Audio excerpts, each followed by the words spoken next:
श्री स्वामी समर्थ सर्वांना. मला आज तिथे काढा बनवायचा आहे. तर मी काढा बनवण्यासाठी साहित्य घेतलंय. गूळ, तुळशीचे पानं, अद्रक आणि एक लवंग घेतलेली आहे. तर ती बारीक करून घेतली आणि आपल्याला इथे 1 वाटी दूध पण घ्यायचंय.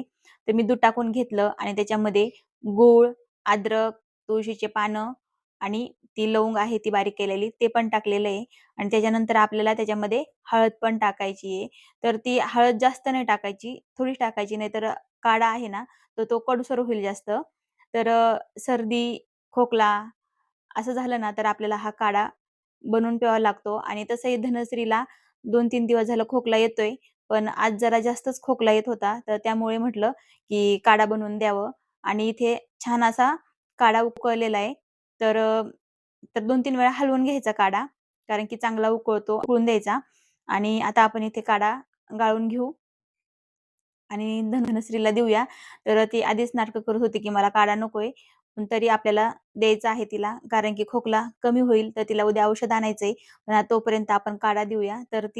ती नको म्हणतीये, पण आता जबरदस्तीने घेईल. तर आपण परत भेटू पुढील व्हिडिओमध्ये. तोपर्यंत बाय बाय.